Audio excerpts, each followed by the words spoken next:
I actually wrote down bullying at school. Banter gone too far, shaped us. And I wrote this earlier before this conversation. No, the universe. The universe. Because I had the same similar conversation with a friend of mine who's like, every time he's on a phone call with his niece, he talks about bullying and what, and he feels like he was bullied at school. Yeah. But the way that amachita, how we bully, is very different from how TV or current form. For us, it's chirping and banter, but it feels like it just goes just a little bit too far. Kancane. But when we are easy, when thing is short. But the moment you bring it up, I then say, yini manje ngawo waba sensitive indaba mfethu ethi ngiyadlala mos, so it gives us that kanti iyakushape yabona uba sensitive and then siyamngenela yabona yeah as a unit. and then emoreni wena umngenelayo bese samhleka and then the same thing, and that bullying really does affect people, and you end up either embracing with okay kusho uthi mimi ke lo onukumchamo ke sharp whatever, and then you become that loser, or you might lose weight, or you might just, and it does shape you in some form. It will shape you. Either it will make you competitive where you become successful, or it makes you a loser, but it will shape you. And you hold on to those things. And I was saying to Mguti, like, it's such a catch-22 because do you wish that it never happened where the person was playing with your titties? And that playing with your titties might have sparked you losing weight. And made him stronger in life to be like, I will not let another person do this to me ever again. Or maybe that really broke this person's self-image. Even now, when they lost weight, they still see themselves as fat. Yeah. And they become anorexic and they just have a very low self-esteem because of that. So it's we don't know. You know what I've realized, man? Especially when you raise a kid. At the end of it, the kid almost determines if you need to. Yeah, I was going to say, would you please look at the time? I was saying, the beauty about life is that because it's life, we need to exist in it and things happen. How it happens, we can discuss it. But the beauty about having a kid and raising a kid is the fact that ultimately, they almost then decide if you're a good parent or not. Because you would have put in everything, Jayam. The best schools, the best everything. But ultimately, at the end, they decide don't know if you're good or not. Because even if society says they're phenomenal and you did a phenomenal job, they can look back, going back to Michael Jackson and saying, this was a bad father. Yep. And there's nothing you can do. But look how successful you are and you're this and you're that. And you're like, you don't know the scars that I have.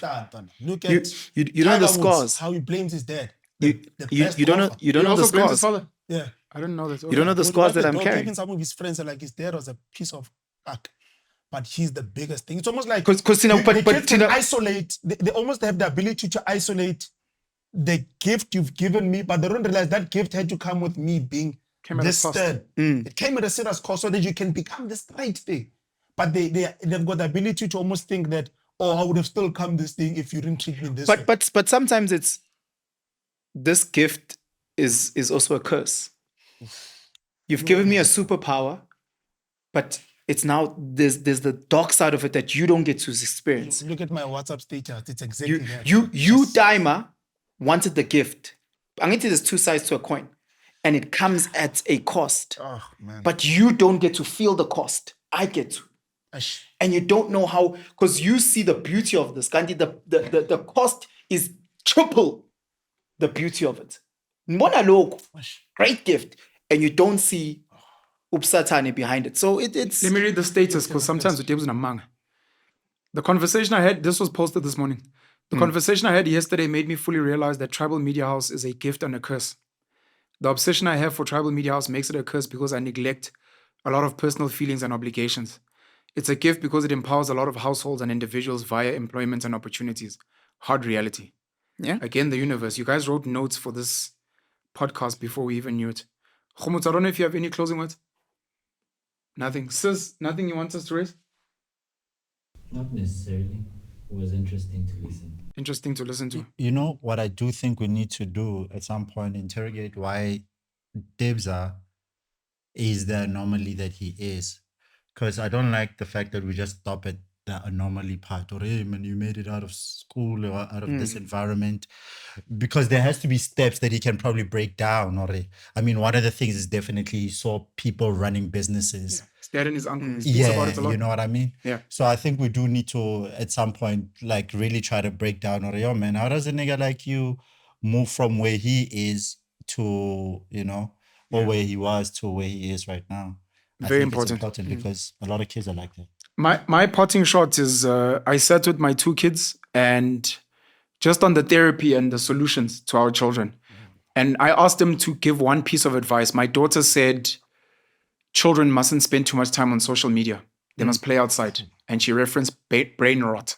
She's like, there's a lot of garbage that we consume. So to kids out there and to their parents, because I said speak to kids and their parents, limit some of the social media intake that your kids have. My son said, I would like parents to listen more. And maybe this is also a jab at baby mamas, it has to come from me. Sometimes the children want their father to listen, but you've made it such that he can't because he's not there. Sometimes the children I just want to study my dad. I want to see him, but you've denied me that. Never mind speaking, never mind him providing.